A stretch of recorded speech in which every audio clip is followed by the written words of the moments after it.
Hello students, class 11th accountancy chapter हमारा subsidiary book यानी सहायक प्रक्रिया।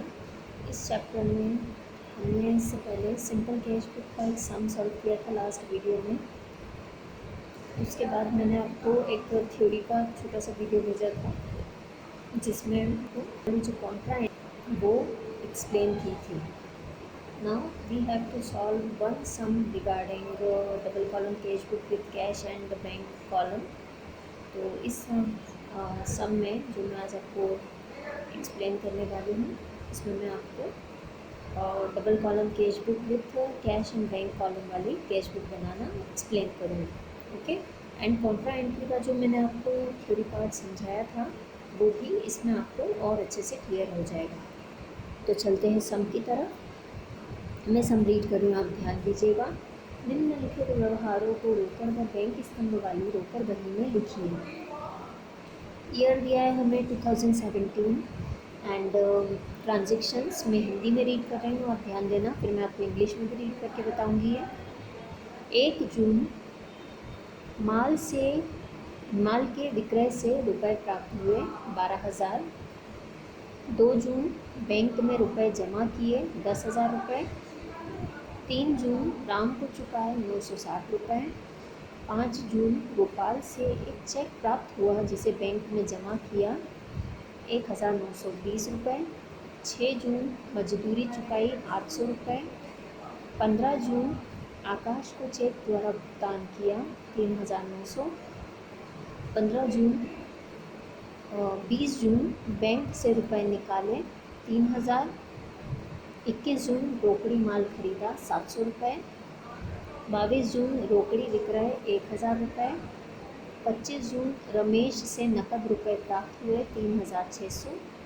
30 जून बैंक में जमा किए 5,000 रुपये। 30 जून को ही कार्यालय का किराया चेक द्वारा दिया 1,000 रुपये। ठीक है, ये तो सम था हमारा हिंदी में। अब इस सम को एक बार मैं इंग्लिश में भी आपको सुना देती हूँ, देन मैं आपको एक्सप्लेन करूँगी ये sum. Prepare cash book from with bank column from the following transactions year 2017। Transactions read कर रही हूँ मैं, ध्यान देना। 1 June cash received from sale of goods 12,000 rupees. 2 June deposited into bank 10,000 rupees. 3 June paid to Ram in cash 960 rupees.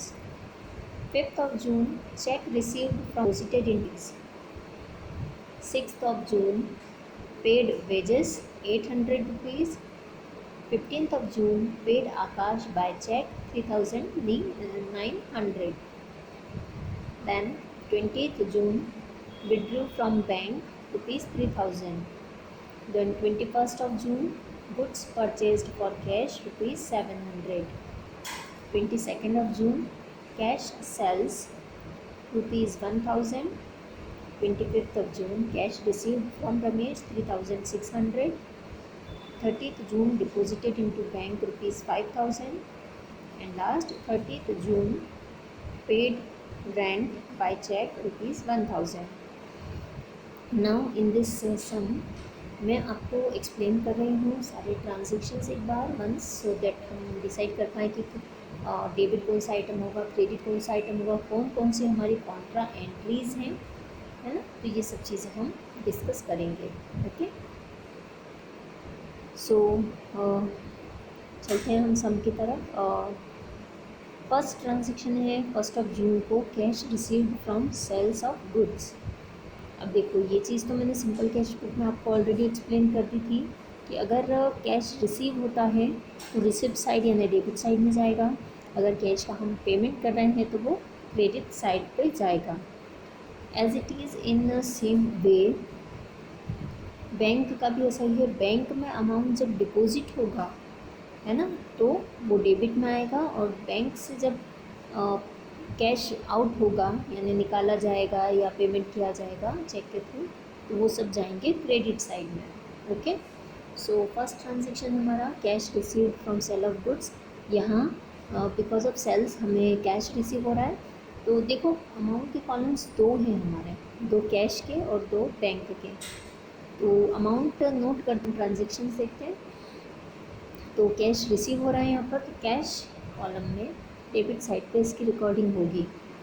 Then 2 जून को deposited into bank, ये हमारा Contra entry वाला ट्रांजेक्शन है, डिपॉजिटेड इनटू बैंक। हम कैश डिपॉजिट कर रहे हैं, that means हमारे यहाँ से तो कैश आउट हो रहा है, दैट मीन्स कैश के क्रेडिट साइड के अमाउंट कॉलम में इसकी रिकॉर्डिंग होगी, और बैंक को ये अमाउंट रिसीव हो रहा है, दैट्स वाई बैंक के डेबिट साइड में इसकी रिकॉर्डिंग होगी। Then 3 June paid to Ram in cash, payment कर रहे हैं कैश में, तो कैश कॉलम में क्रेडिट साइड में इसकी रिकॉर्डिंग होगी। देन नेक्स्ट इसके बाद cheque received from Gopal and deposited into bank, हमें गोपाल से चेक रिसीव हुआ और उसे हमने बैंक में डिपॉजिट भी कर दिया है, तो बैंक के डेबिट साइड में जाएगा। If we have informed that only cheque received from Gopal, तो हम उस कंडीशन में से कैश मान के और कैश के कॉलम में इसकी रिकॉर्डिंग करते हैं ना, but we have inform that this cheque is deposited into bank, तो इसलिए हमने बैंक के कॉलम में इसकी रिकॉर्डिंग की है। 6 जून को पेड वेजेस, कुछ नहीं लिखा है कि चेक से किया है या कैसे, दैट मीन्स कैश से किया होगा, तो हम कैश के क्रेडिट साइड वाले कॉलम में इस वेजेस की रिकॉर्डिंग करेंगे। 15 जून को पेड आकाश बाय चेक, आकाश को चेक के थ्रू पेमेंट किया है, तो बैंक के क्रेडिट साइड में इसकी रिकॉर्डिंग होगी। 20 जून को विड्रॉ फ्रॉम बैंक, बैंक से कैश निकाला है, ये हमारा कॉन्ट्रा एंट्री वाला ट्रांजेक्शन है, बिकॉज कैश हम निकाल रहे हैं, बिजनेस में कैश इन हो रहा है, यानी कैश के डेबिट साइड में इसकी रिकॉर्डिंग होगी, और बैंक से आउट हो रहा है ये कैश, तो बैंक के क्रेडिट साइड में इसकी रिकॉर्डिंग होगी। ओके, देन नेक्स्ट इसके बाद 21 जून को गुड्स परचेज फॉर कैश, पर कॉलम में 2 जून को कैश सेल्स, तो कैश सेल्स से मतलब हमें कैश रिसीव हो रहा है, रिसिप्ट साइड पर हम इसकी रिकॉर्डिंग करेंगे। देन 25 जून को cash received from Ramesh, cash receive हो रहा है तो डेबिट साइड में इसकी रिकॉर्डिंग हो जाएगी कैश के कॉलम में। Then 30 June deposited into bank, again contra entry वाला ट्रांजेक्शन, डिपॉजिट कर रहे हैं यानी कैश हमारे यहाँ से जा रहा है, पेमेंट साइड पे आएगा कैश के कॉलम में, और बैंक रिसीवर है इसलिए बैंक के डेबिट साइड वाले कॉलम में इसकी रिकॉर्डिंग होगी। लास्ट है 30 जून को rent paid by cheque, rent का पेमेंट जो है चेक के थ्रू कर रहे हैं हम, तो ऑब्वियसली यहाँ पर बैंक के क्रेडिट साइड वाले कॉलम में आएगा, बिकॉज पेमेंट हो रहा है तो डेफिनेटली पेमेंट साइड पर जाएगा। ओके, तो ये तो था sum. Now we have to move towards solution. Solution में ऑब्वियसली सबसे पहले हम हेडिंग डालेंगे, double column cash book with cash and bank column, debit side हमारा रिसिप्ट साइड, क्रेडिट साइड। बात करते हैं फर्स्ट ट्रांजेक्शन 1 जून को cash received from sale of goods, तो कैश रिसीव हुआ है, तो आप देखिए कैश के कॉलम में 12,000 रुपीज़ हमने लिखा है, डेट में आ जाएगा 1 जून, पर्टिकुलर्स में हम क्या लिखेंगे, कैसे रिसीव हुआ, किस रीज़न से रिसीव हुआ कैश में, बिकॉज ऑफ सेल्स, तो टू सेल्स अकाउंट लिखकर हम कैश के कॉलम में 12,000 रुपीज़ नोट करेंगे। सेकेंड इसके बाद ट्रांजेक्शन था हमारा डिपॉजिटेड इनटू बैंक यानी कॉन्ट्रा एंट्री वाला, इसकी recording debit and credit both side में होगी, बट अमाउंट के कॉलम्स डिफर होंगे। ओके, डिपॉजिटेड इनटू बैंक, अगर हम जर्नल एंट्री भी देखें इसकी तो होती है bank account debit to cash, bank account column में रिकॉर्डिंग होगी, और कैश अकाउंट क्रेडिट तो कैश के क्रेडिट साइड वाले अमाउंट के कॉलम में रिकॉर्डिंग होगी। ओके, तो देखो हम पहले डेबिट साइड में कर लेते हैं इसकी रिकॉर्डिंग। 2 जून हमारा ट्रांजेक्शन, अब देखो हम हमेशा कहते हैं कि भाई हेडिंग जिसकी है उसका नाम पर्टिकुलर्स में नहीं आता, बट यहाँ पे क्या है, हमारा बैंक एंड कैश दोनों कॉलम्स हैं, तो हम जब बैंक और कैश की कॉन्ट्रा एंट्री करेंगे, अगर बैंक अकाउंट डेबिट हो रहा है तो पर्टिकुलर्स में कैश अकाउंट आएगा। ओके, और अगर कैश अकाउंट क्रेडिट हो रहा है तो पर्टिकुलर्स में अपोजिट साइड वाला अकाउंट यानी बैंक अकाउंट आएगा ही। ओके, तो कंफ्यूज मत होइएगा। सो पर्टिकुलर्स में हम लिखेंगे to cash account and bank वाले कॉलम में हम लिखेंगे अमाउंट 10,000।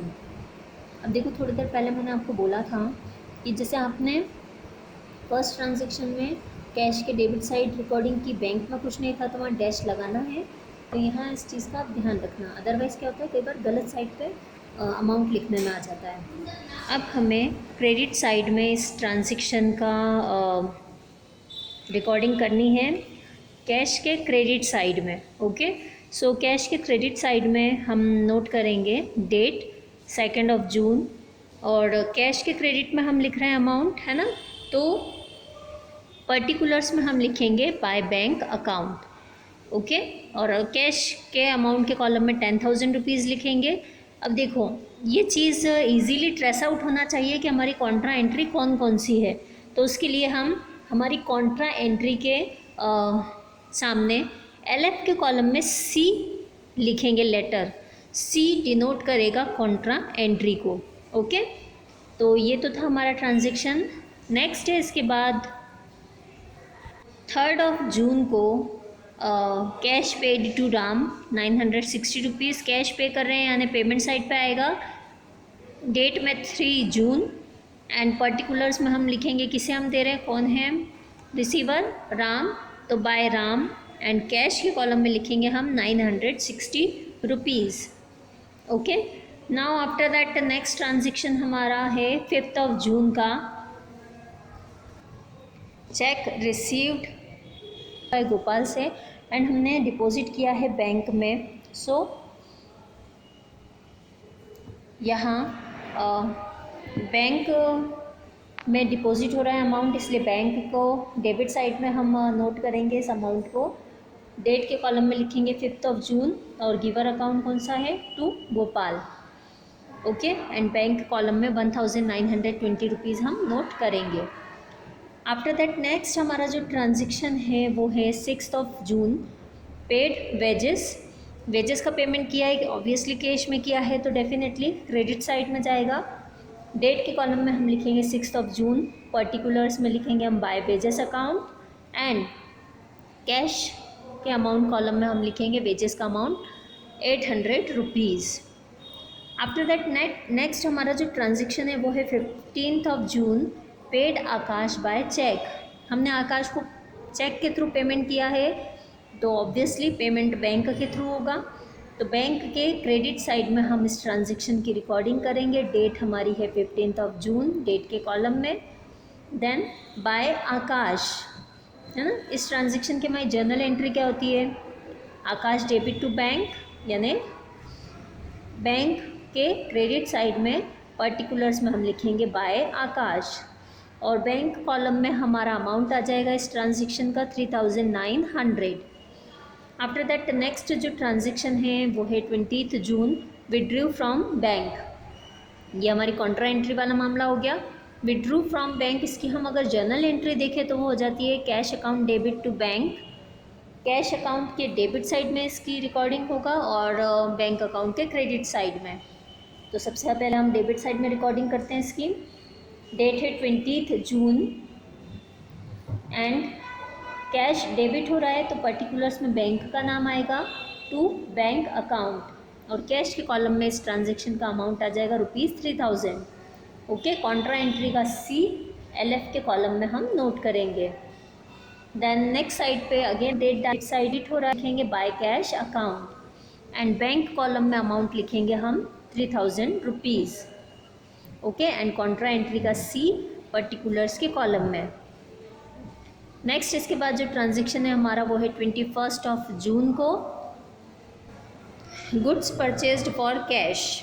अब गुड्स परचेज किया है कैश में, यानी हमने पेमेंट किया है, तो पेमेंट साइड यानी क्रेडिट साइड में हम डेट लिखेंगे 21 जून, पर्टिकुलर्स में लिखेंगे हम by purchase account. Okay, and cash के कॉलम में अमाउंट आ जाएगा 700 रुपीज़। अच्छा, यहाँ जो ये C वर्ड लिखा हुआ है ना, C लेटर, वो बाय मिस्टेक लिखा हुआ है, तो उसे आप इग्नोर करें। ओके, नेक्स्ट ट्रांजेक्शन है इसके बाद 22 June, cash sales. Cash sale यानी सेल करेंगे तो कैश रिसीव होगा, रिसिप्ट साइड पे जाएगा, है ना। तो रिसिप्ट साइड यानी डेबिट साइड पे हम लिखेंगे date first of all 22 June to sales account और कैश के कॉलम में अमाउंट आ जाएगा 1000 rupees. Then 25th of June cash received from Ramesh, received यानी receipt side. 25th of June date के कॉलम में लिखेंगे हम, एंड टू रमेश, है ना, जनरल एंट्री होती है हमारी cash account debit to Ramesh, तो पर्टिकुलर्स में आ जाएगा टू रमेश, एंड कैश के कॉलम में आ जाएगा 3600 रुपीज़। इसके बाद नेक्स्ट जो ट्रांजेक्शन है हमारा 30 जून, डिपॉजिटेड इनटू बैंक, ये कॉन्ट्रा एंट्री है हमारी। Again deposited into bank, bank receiver है, कैश आउट हो रहा है। इस अकॉर्डिंग जर्नल एंट्री क्या होती है हमारी, bank account debit to cash, तो बैंक अकाउंट डेबिट हो रहा है। डेबिट साइड में 30 जून हम डेट के कॉलम में डेट डालेंगे। आफ्टर दैट पर्टिकुलर्स में हम लिखा सी, बैंक अकाउंट डेबिट यानी बैंक के डेबिट साइड वाले कॉलम में हमें लिखना है 5000 rupees amount. Okay, another side यानी क्रेडिट साइड में कैश क्रेडिट हो रहा है हमारा, है ना, तो हम डेट के कॉलम में 30 जून डेट डालेंगे। देन कैश अकाउंट क्रेडिट हो रहा है, तो हम पर्टिकुलर्स में लिखेंगे by bank account, Contra entry का सी LF में, और कैश के कॉलम में डालेंगे क्रेडिट साइड में अमाउंट हम 5000 rupees. After that next transaction is 30th June, rent paid by cheque ₹1000, rent pay किया चेक के थ्रू, दैट मीन्स हमारी जर्नल एंट्री होती है rent account debit to bank, bank के क्रेडिट साइड में हमें इसकी रिकॉर्डिंग करना है, डेट डालेंगे क्रेडिट साइड में 30th जून, पर्टिकुलर्स में बाय रेंट अकाउंट, और बैंक के कॉलम में हम अमाउंट लिखेंगे 1000 रुपीज़। ओके, यहाँ सारे ट्रांजेक्शन्स कंप्लीट होते हैं हमारे। Now we have to total both the sides and find out the balances of both amount columns, cash and bank. Okay, so first of all we have to total. देखो अब एक चीज़ और normal जो मैं आपको बता रही हूँ, ध्यान दीजिएगा। यहाँ मैंने पहले भी बताया था सिंपल कैश बुक बनाते टाइम कि कैश का जो डेबिट साइड का कॉलम है उसका टोटल ऑलवेज आपको ज़्यादा ही मिलेगा, एंड क्रेडिट साइड का उसके या तो इक्वल होगा या उससे कम होगा। ओके, बाकी डेबिट साइड का टोटल हमेशा कैश का ज़्यादा होता है। ओके, अब बैंक की अगर हम बात करें, बैंक में डेबिट या क्रेडिट कोई सी भी साइड का टोटल ज़्यादा हो सकता है। रीज़न उसके पीछे ये है, देखो अगर डेबिट साइड का टोटल ज़्यादा है दैट मीन्स हमारे बैंक में, मतलब हमारे अकाउंट में बैलेंस सफिशिएंट है, and if credit side total is exceeding, यानी अगर क्रेडिट साइड का टोटल ज़्यादा है दैट मीन्स बैंक से हमें ओवरड्राफ्ट फैसिलिटी अवेलेबल है। ओवरड्राफ्ट फैसिलिटी क्या होती है कि जब कोई बैंक ये फैसिलिटी अपने सिलेक्टेड कस्टमर्स को प्रोवाइड करती है जिसमें आप कर सकते हैं। दैट मीन्स अगर आपके अकाउंट में 10,000 रुपीज़ डिपॉजिटेड है और आपको 12,000 की रिक्वायरमेंट है, तो बैंक आपको 12,000 रुपीज़ विड्रॉ करने की परमिशन देती है। इन दैट केस 2,000 रुपीज़ जो है वो बैलेंस आपका माइनस में जाता है। दैट मीन्स एक तरीके का ही लोन फैसिलिटी टाइप समझ लो, उधार देना, है ना। सो हम दोनों साइड के टोटल्स कर लेंगे। डेफिनेटली डेबिट साइड के ही दोनों टोटल्स एक्सीडिंग है। कैश का टोटल आ रहा है हमारा 19,600 एंड बैंक का टोटल आ रहा है हमारा 16,920 रुपीज़। ओके, अब इसमें से हम बैलेंस निकालेंगे, यानी डेबिट साइड के इन टोटल्स में से हम क्रेडिट साइड के अमाउंट्स को माइनस करेंगे, तो हमारा बैलेंस निकल चुका है, दिख रहा होगा आपको। तो हम डेट डालेंगे क्रेडिट साइड में 30th June by balance CD। Cash का बैलेंस आ रहा है हमारा 2,140 रुपीज़, तो हम कैश के कॉलम में लिख देंगे, और बैंक का आ रहा है हमारा 9,020 रुपीज़। ओके, अब यहाँ ये चीज़ भी आप ध्यान रखना है आपको, कैश का जो डेबिट साइड का टोटल आया 19,600, उसमें से ओनली हमें कैश का ही क्रेडिट साइड का टोटल माइनस करना है। ऐसा ना हो कि कैश में से बैंक को माइनस कर दिया या बैंक में से कैश को माइनस कर दिया। ओके, तो हमारे बैलेंसेस आ गए हैं 2,140 कैश का और 9,020 रुपीज़ बैंक का। दोनों साइड के अब टोटल्स भी हमारे इक्वल हो गए हैं, कैश का 19,600 एंड बैंक का 16,920। नाउ हमें इस बैलेंस को ट्रांसफ़र करना है नेक्स्ट मंथ में। तो एज आई टोल्ड यू, जिस साइड का टोटल ज़्यादा होता है बैलेंस उसी साइड का होता है। जैसे यहाँ डेबिट साइड के टोटल ज़्यादा थे तो ये डेबिट बैलेंसेज हैं। नेक्स्ट मंथ में हम इन्हें डेबिट साइड में ट्रांसफ़र करेंगे। 1 जुलाई डेट डालेंगे हम नेक्स्ट मंथ की, to balance brought down, okay. And then दोनों अमाउंट्स को हम अकॉर्डिंगली नोट कर लेंगे, यानी कैश के कॉलम में कैश का बैलेंस 2140 एंड बैंक के कॉलम में बैंक का बैलेंस 9020 रुपीज़, ओके। तो इसी के साथ ही हमारा सम कंप्लीट हो गया है। होप सो आपको ये सम समझ में आया होगा। इस तरीके के और भी जितने भी अनसोल्ड सम्स हैं आप उन्हें भी सॉल्व करके ट्राई कीजिए, एंड साथ में इलस्ट्रेशंस भी आप ट्राई कीजिए सॉल्व करने के लिए, ओके। जितना ज़्यादा आप प्रैक्टिस करेंगे उतना ही ज़्यादा ही सम्स आपको समझ में आएंगे एंड इनसे रिलेटेड प्रॉब्लम्स भी आपको क्लियर होंगी, ओके। So thank you.